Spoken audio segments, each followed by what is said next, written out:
মৰমৰ ছাত্ৰ-ছাত্ৰীসকল, তোমালোকে নিশ্চয় আজৰি সময়ত বিভিন্ন খেলা-ধূলা কৰা। তাৰ মাজত নিশ্চয় তোমালোকে ফুটবলো খেলা, হয়নে? আৰু যেতিয়া তোমালোকে ফুটবল খেলা, তোমালোকে ফুটবলৰ পিছে পিছে যেতিয়া দৌৰি থাকিবা, তোমালোকে চাগে লক্ষ্য কৰিছা ফুটবলটো এটা নিজা আকৃতি আছে।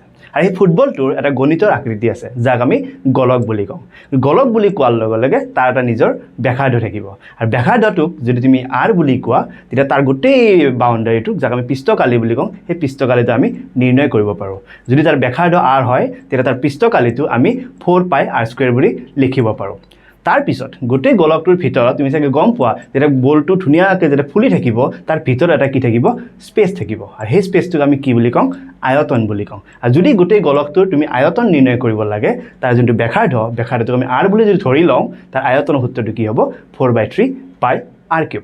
ধৰি লৈছোঁ তোমাক মই ফুটবলৰ বাহিৰে আন এটা মই চেপৰ কথা কৈছোঁ, যাক তুমি টেনিছ বল বুলি কোৱা। কাৰণ ফুটবলটো মই কিয় লোৱা নাই, কাৰণ টেনিছ বলটো এইকাৰণে লৈছোঁ, কাৰণ টেনিছ বলটোক যদি মাজেৰে তুমি কাটি দিয়া, সি সমানে কি হ'ব? দুটা ভাগত বিভক্ত হৈ যাব। আৰু সমানে দুটা ভাগত বিভক্ত হ'লে সি এটা বাতিৰ আকৃতি ল'ব।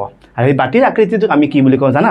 এটা অৰ্ধগোলক বুলি কওঁ। আৰু অৰ্ধগোলকৰ যদি তুমি ব্যাসাৰ্ধটো যদি আৰ বুলি তুমি ভাবা, তাৰো এটা তুমি কি কৰিব পাৰা? পৃষ্ঠকালি নিৰ্ণয় কৰিব পাৰা। আৰু অৰ্ধগোলকৰ যদি ব্যাসাৰ্ধটো আৰ হয়, তেতিয়া তাৰ পৃষ্ঠকালিটো হ'ব 2πr², যিখিনি তলৰখিনি থাকিব, আৰু ওপৰৰ যোনটো বৃত্ত আকৃতি থাকিব, তাৰ কাৰণে তুমি এটা এক্সট্ৰাকৈ কি ল'ব লাগিব?